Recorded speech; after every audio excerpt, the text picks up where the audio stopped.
بسم الله الرحمن الرحيم الحمد لله رب العالمين وأفضل الصلاة وأتم التسليم على سيدنا مولانا وحبيبنا وشفيعنا محمد وآله.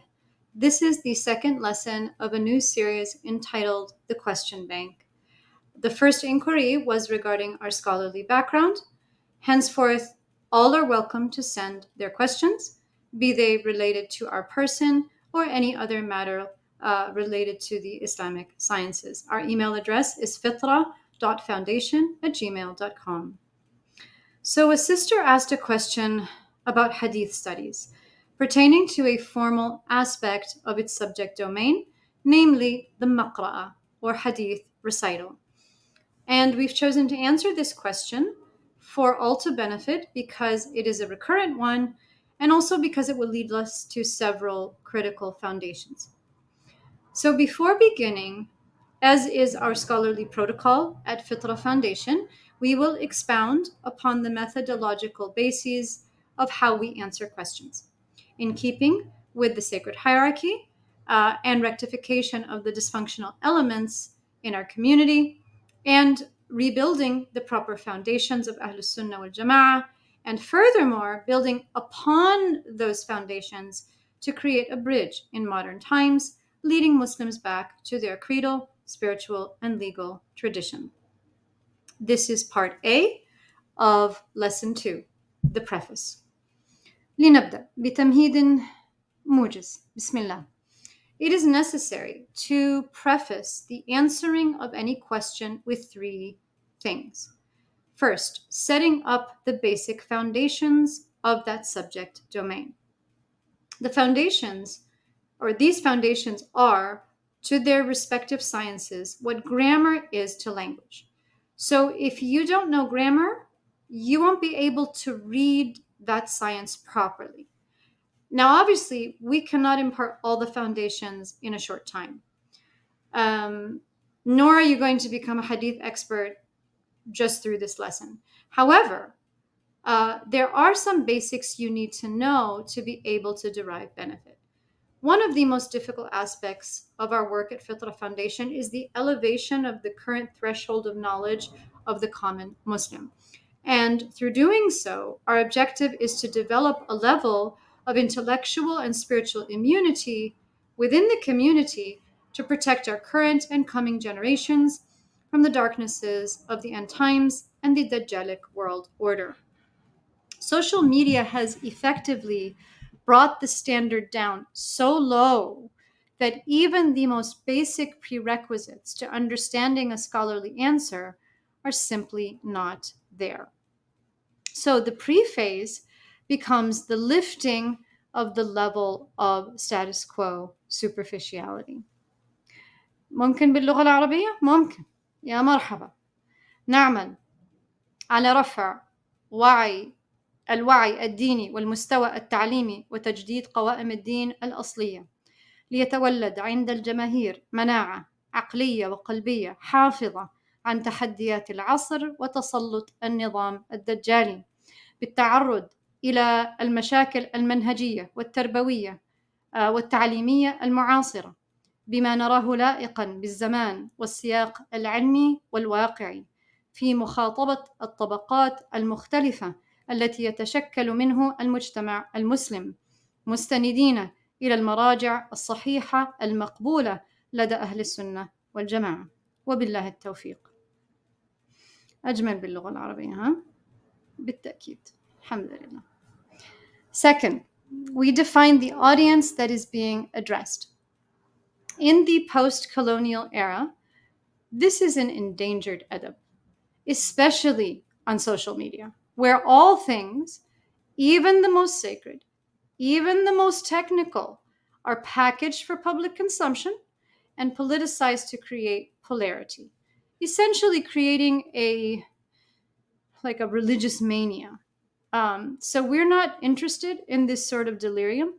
Rather, we are concerned with the reinstatement of proper scholarly protocol. And this is all coming from the Sunnah of Rasulullah sallallahu alaihi wasallam, in which he would gauge the individual questioner. Such examples are replete in the Sunnah. However, in the modern era, in which the answer to one questioner inevitably reaches a multitude, it does become necessary to make clear who is addressed and how they should benefit from the answer. Otherwise, what happens is that the unqualified begin to take the advice of the ulama that is not directed toward them, thinking they have a basis. I will give two examples to clarify. The first is Imam al-Bukhari, radiyallahu ta'ala anhu. Was he a scholar of hadith? Yes. Was he a scholar of fiqh? Yes. Was he a scholar of usul? The most knowledgeable and well-researched in the manhaj of Imam al-Bukhari say that he could not have possibly gathered his compilation without having a fiqhi and usuli methodology behind it. By the way, the full title of his work is Al-Jami' Al-Musnad Al-Sahih Al-Mukhtasar min Umuri Rasulillahi sallallahu alayhi wa sallam wa sunnatihi wa ayyamih. Every single word in that title has a meaning. Today, we all just refer to it as Sahih al-Bukhari, which is fine. But what is not fine is that in all of the intellectual history of Islam, prior to the modern era, no one ever claimed that the Musannif compiled his work for laymen. In fact, Sahih al-Bukhari was written for scholars, and only experts in the field have the capability to uncode and truly benefit from his work, radiyallahu ta'ala anhum. Yet today, anyone who has a mobile phone is apparently a PhD in Bukharian studies. Point clear? Tamam. Now, second example. And this one is very common and very dangerous. You will hear laymen without any formal training in the Islamic sciences quote some of the greatest scholars in history, claiming they are following their methodology in a particular matter. So imagine someone saying, I do Y because Imam al-Ghazali said X, whereas they have no idea of the foundations of that science, and they are completely oblivious of who Imam al-Ghazali was addressing. And on top of it all, they place themselves in the position of those he was addressing without any scholarly training whatsoever. So this is what we call jahlun murakkab, compound ignorance, like times 3 or 4 or 5 or a million. Because the worst of it all is that they spread that ignorance to others under the delusional guise of it being knowledge. ضالين مضلين نعوذ بالله من الشيطان الرجيم. Welcome to social media. How sadly ironic it is that those very same laymen do not act upon Imam al-Ghazali's advice when it is actually directed toward them. قال حجة الإسلام الإمام الغزالي رحمه الله تعالى ولو سكت من لا يدري لقل الخلاف بين الخلق. Meaning, and if only those who do not know were to remain silent, disagreement among creation would almost entirely diminish. نقل عن غير واحد من أهل العلم قال الحافظ المزي في تهذيب الكمال ولو سكت من لا يدري لاستراح وأراح وقل الخطأ وكثر الصواب. Now, let's put social media aside and get back to reality. Imam al-Ghazali's favorite place, rahimahullah ta'ala. When answering a question, the first step is to zoom out, and the second step is to zoom back in. And through that zooming out and zooming in, each person then should be able to find the correct aperture for their level of knowledge and responsibility. I dare say that was the objective of Imam al-Ghazali in all his works. He clearly addressed several audiences simultaneously. And the sirr in his work is that only those of true souls will find their aperture. Not the lens of a camera, but the inner image of the heart.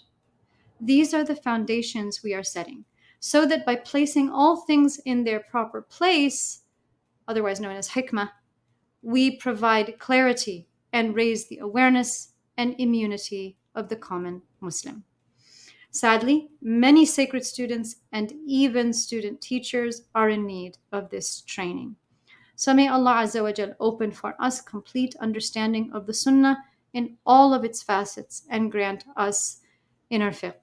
Allahumma ameen bijahil Mustafa wa bis-salati was-salami alayhi abadan sarmada. The third and final aspect of answering a question is the mention of personal scholarly experience. And this is not a staple. It doesn't have to be there, but I'm mentioning it for a particular reason. And that is that personal experience, even scholarly personal experience, should only be mentioned in so much as that individual has benefited from the experience and deems it of benefit to others. In other words, we must scrutinize even our experiences as to whether or not they should be shared.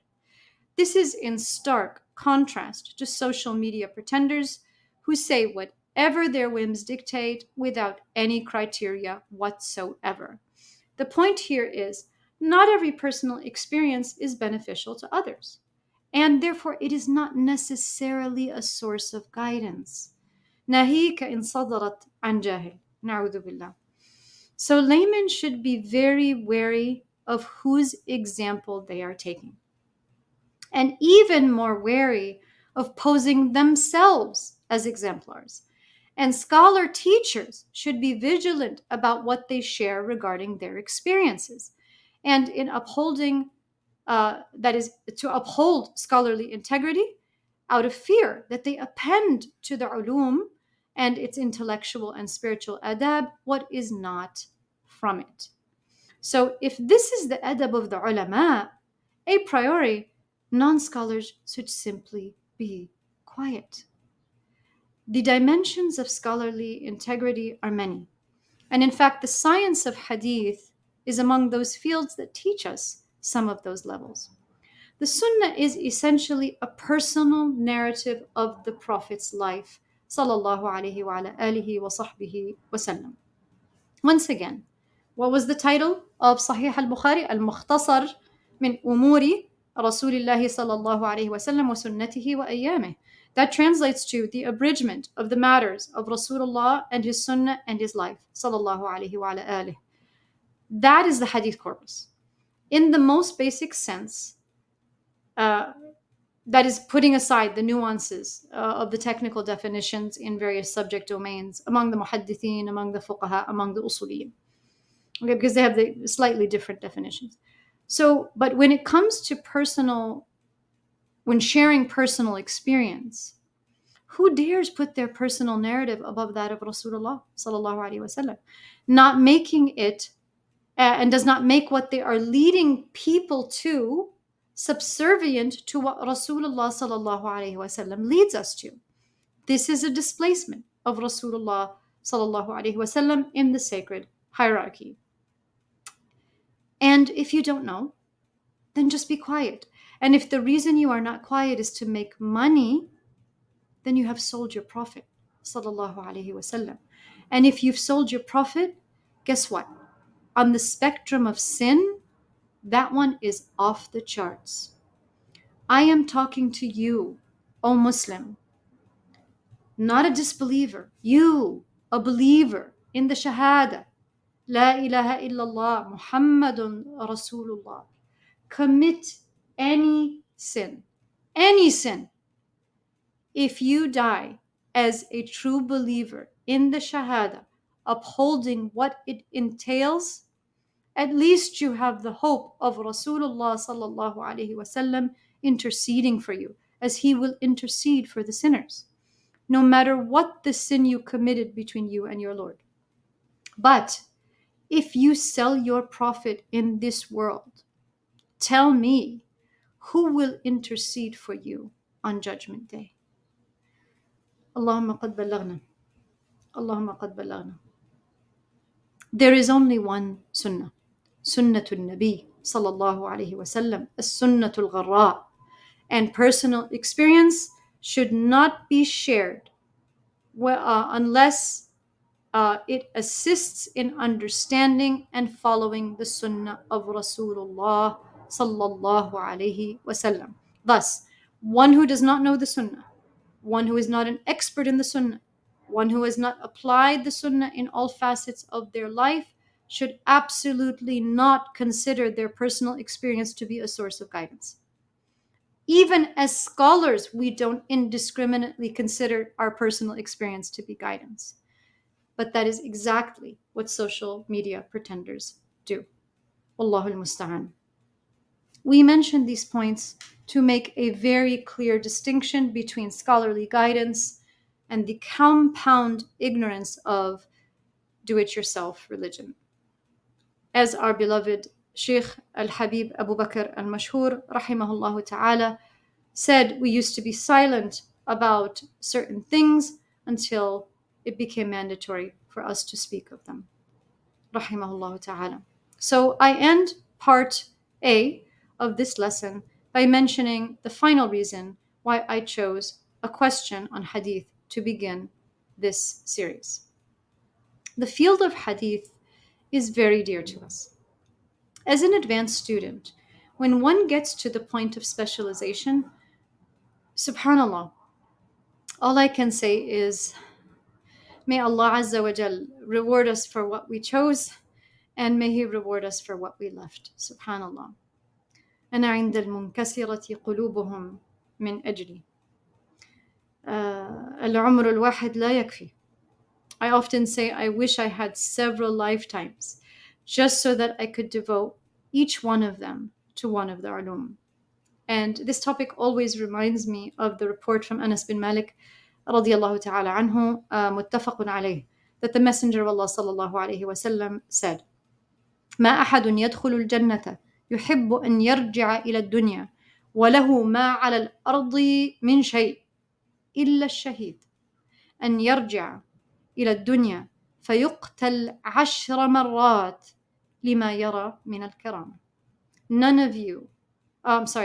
of those who will enter paradise would wish to return to the temporal world, even if he were to own all that is on earth except the martyr. He will wish to return to this world and be martyred 10 times due to what he will be granted of reward and rank in paradise. Scholarship is a form of martyrdom, not fandom. So may Allah reward our sadness over not being able to achieve all that we love. The field of Hadith is very dear to us. أنا عند المنكسرة قلوبهم من أجلي. With that, we move on to the question at hand regarding the maqra'ah, the Hadith recital, in part B of this lesson.